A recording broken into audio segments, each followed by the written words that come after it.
Hey, it's Mike over at fishyourassoff.com, and today's fishing class, as part of our fishing class series that I'm going to cover today, is when is the best time to go fishing based on what the climate's doing, what the weather's up to. So, barometric pressure, what are lunar phases, even times of the day, the light levels, all these things that are going to affect fish in a certain way, either good or bad.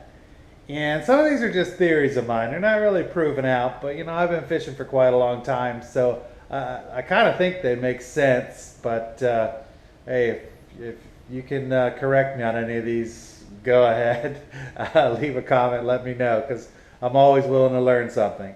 But let's go ahead and check out some of my ideas about when is the best time to go fishing, catch the fish you're looking for. All right, let's look at our board here. I think just about everyone realizes that low light benefits predators. So there's a reason why when you get out crack of dawn and that first hour when the sun comes up and that last hour the sun going down, you probably catch quite a bit of fish during there. Whereas the middle of the day oftentimes aren't quite as productive. And again, I think that is because low light benefits predators. So the predators are waiting around and often have better eyesight than their prey or better senses in general, whether the lateral line or whatever it may be. And they're just looking for an opportunity, to catch bait, to get something to eat.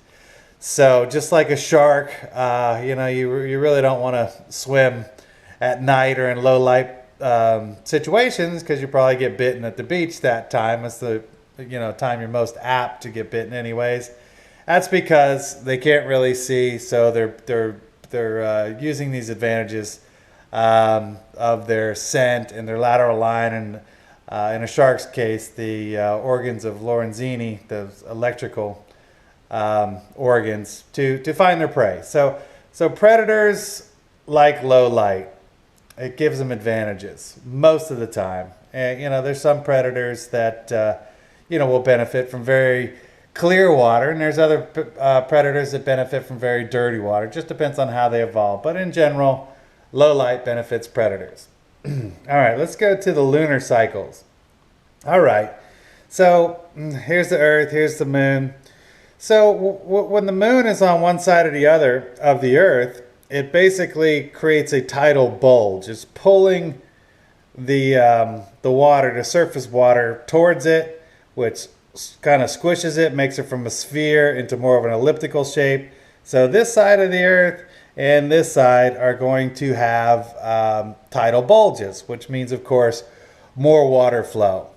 And the bottom line with that is the more water the moving, the better it is for fishing. Fish like the water to be moving, especially inshore fishing. And that's mainly what I'm speaking of. I'll speak a little bit about offshore fishing too, but for the most part, I'm talking about inshore fishing with these things we're covering. But more water moving, the better for fishing. That's why the new, excuse me, and the full moons, the week of the full moon and the week of the new moon are usually your best times to go fishing. And here's another one that a lot of people don't understand. It's barometric pressure, and again, this is inshore we're talking about here. The bottom line is higher barometric pressure is better. So you've probably noticed that when the front is sitting on top of you, some sort of low front, low pressure, cold front is sitting on top of you, the fishing just dies. And you probably also noticed that when it's a high pressure and a low pressure is approaching that day or two before the low pressure comes, the fish are eating like crazy.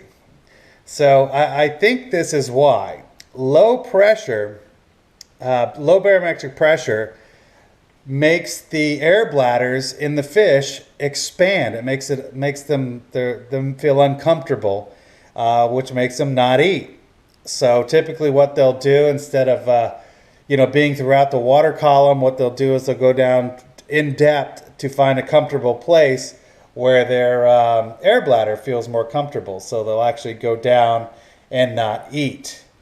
And this, again, this is inshore that I'm talking about, because offshore it's quite different a lot of the times. But again, another theory of mine is I think it's based on the size of the swim bladder. So fish that have larger swim bladders has a larger effect upon how they feel, whereas a smaller swim bladder has a smaller effect on them. And I think the smaller swim bladder, especially offshore, those fish have a body density similar to their surrounding waters, because they have that smaller swim bladder. So I don't think it affects them as much as it does fish with larger swim bladders. So big bladdered fish, trout, inshore reds. I think the grouper have a very large air bladder, and snapper and tarpon. There's a lot of other ones out there that have large, bladders.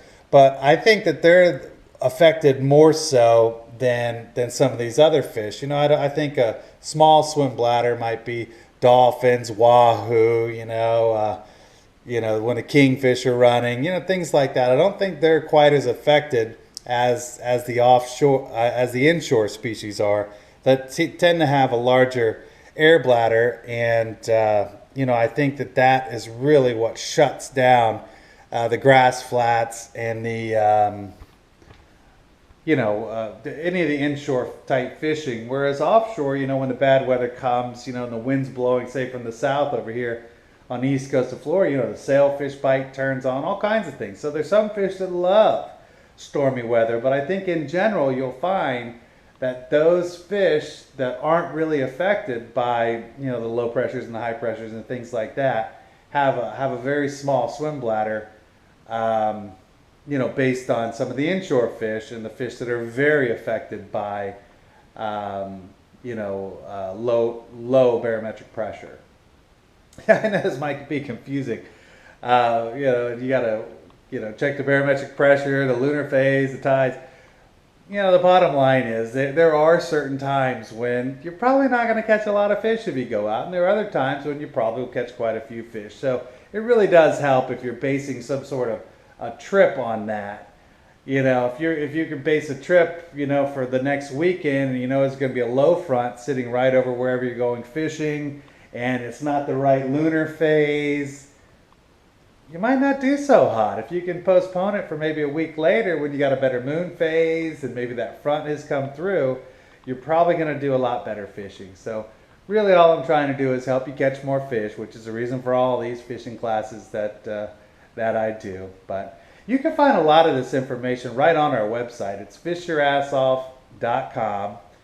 And we have a what to section, a where to section, a how to section. We have videos. We have all kinds of things on there. It's a very educational, informational website. I mean, we have a YouTube, page, our Facebook page. We have all these different things that really have a lot of information on them. So, if you really want to get hardcore about fishing and catch a lot of fish, you might want to check some of those things out.